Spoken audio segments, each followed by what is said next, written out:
Welcome to MythMachine, guys. Today we are going to be talking about the difference in color between the Justice League and Zack Snyder's Justice League, and how much of an impact that has on the mood, tone, and story of the film. Let's do it.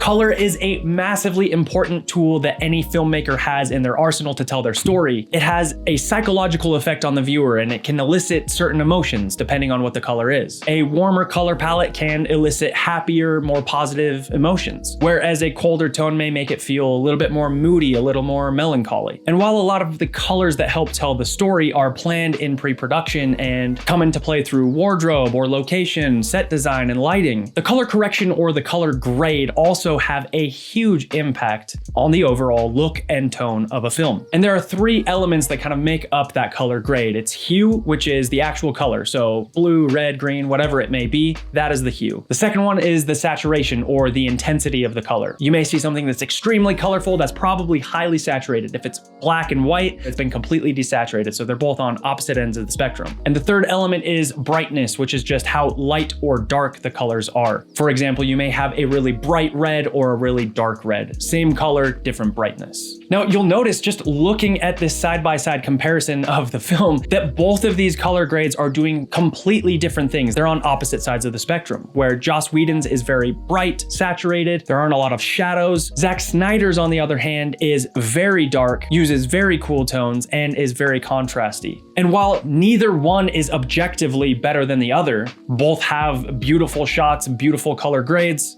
beautiful color correction.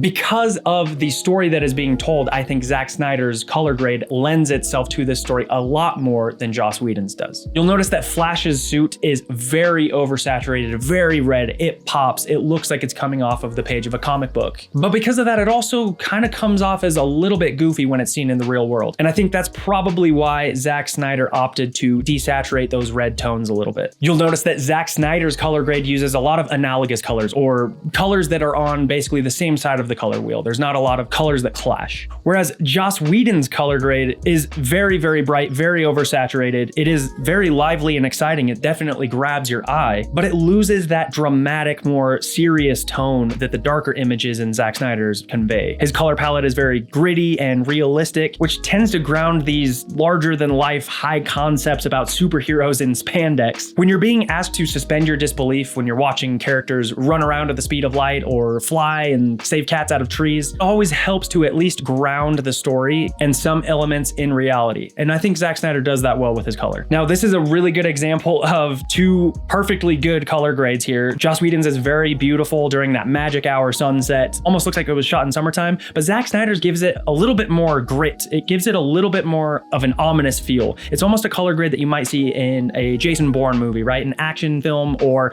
a horror movie even. It just feels like the stakes are a little bit higher because of the color. And we tend to take it more seriously too, just because the color grade is a little bit more realistic. Another interesting thing to note here is that Zack Snyder's version has snow falling, Joss Whedon's does not. I don't know if it was added in post or it was taken out in post, but you'll also notice that there's a lot of red tones in the skin here up above. The shadows and the blacks aren't very crushed, they're not very deep, whereas in Zack Snyder's version there is a lot of contrast, which tends to contour the actors' faces. It gives them a little bit more of a statuesque, almost mythical feel. Zack doesn't like to brighten his shadows in the color grade like Joss did here, which definitely lends to the film's sense of mystery. Zack Snyder is using a bleach bypass technique, which he uses in a lot of his films. Basically what it does is it desaturates certain tones a little bit. Now this shot is another really great example of two completely different color grades here. You'll notice the oversaturation of the team above, and then below it's very grounded and realistic in the colors that they chose to desaturate a little bit. It's also a cooler color palette below where it makes it feel more like it's shot at night, gives it a little bit more of a scary, ominous feeling as they're going in here.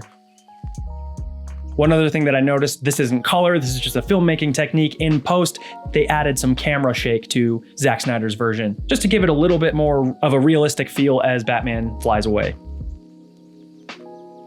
This is another night and day example. It almost looks like Joss's was shot in summer, where Zack's was shot in the dead of winter. But the thing that I thought was really interesting here was that they chose to change the color of Wonder Woman's dress. You'll notice that in Joss Whedon's, it's a very bright red, whereas in Zack Snyder's, it's pretty much just black. which does a lot for the storytelling and tells us that this character is in two completely different places story-wise in each of these films. Zack Snyder's color grade really does a lot to basically make this place feel like it's been abandoned for a very long time. Now, one of the final scenes in the movie, Bruce and Clark coming together, really for the first time as allies, but Joss's again makes it feel like it's a very happy, positive moment, where Zack's makes it feel, although there's triumph, although they've accomplished their goals and come together, they both know that it's not quite over, that there is something looming on the horizon. Now, there are seriously countless other examples of the difference the color makes in this film, but it's clear to see how huge of an impact the color does have on the overall tone of the story. Neither color grade is objectively better than the other. It's really subjective, right? It's what you like, it's what your preference is. Now, I tend to lean to Zack Snyder's choice here. I think it fits the story that's being told